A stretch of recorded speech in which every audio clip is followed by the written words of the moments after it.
انا جايه بقى النهارده معاكم بكيك شاتو الفنجان او كيكه الفنجان زي ما تحبوا تسموها سموها، بالشوكولاته عشان تبقى طعمها خطير. بصوا انا هناكلها كده مع بعض عشان تشوفوا قد ايه هي طريه وجوسي، والشوكولاته من اول قطعه كيك فوق لحد اخر قطعه من تحت. طبعا هنقدر نستخدم هنا الكوبايات الحراريه زي البايركس مثلا، او الفناجين اللي هي معالجه ضد الحراره علشان خاطر ما تطقش مننا واحنا بنسويها. في الكيكه دي تقدري تعمليها في الخلاط بكل بساطه، مش هنحتاج فرن نهائي، اسهل واسرع من كيكه الفرن بكتير، وهتشوفوا معانا دلوقتي هي ربع ساعة بالظبط وبتكوني طافية عليها ومطلعة أحلى وأهش كيكة تقدري تاكليها.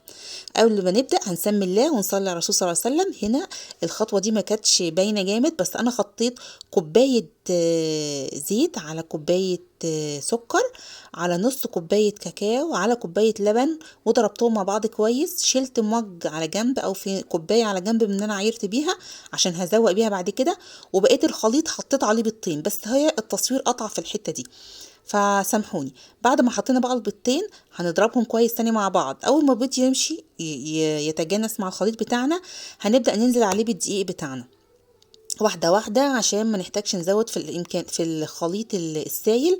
بنحط دقيقنا حبة حبة علشان خاطر نحصل على القوام بتاعنا مظبوط من غير ما يتقل مننا. وانا بحط الدقيق بحط معايا معلقة كبيرة بيكنج باودر، ولو عندك بيكنج صودا اللي هي كربونات الصوديوم ممكن تحطي ربع معلقة كده، بتفرق برضو في الطريان بتاعها.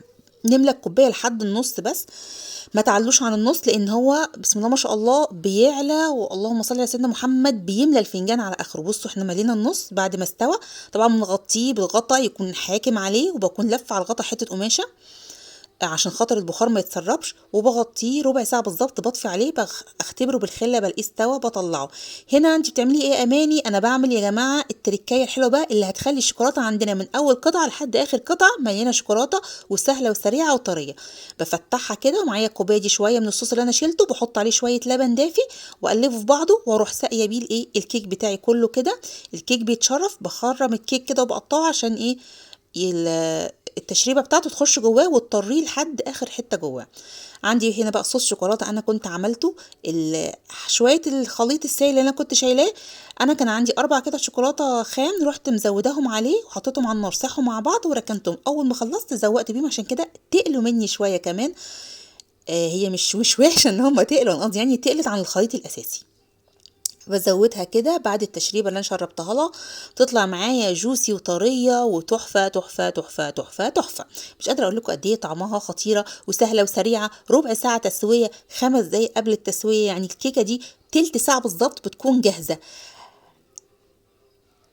كل بقى اللي يوصل معايا لحد هنا يا ريت نجرب الكيك ده، اهو سهل اهو، ومن غير فرن ومن غير اي افتكاسات، ولا فرن عالي يحرق الكيكه، ولا فرن واطي مش هيسوي الكيكه، ولا الكيكه هتهبط ولا الكيكه مش هتهبط. جربوا الطريقه دي هتدمنوها حرفيا، والله هتدمنوها.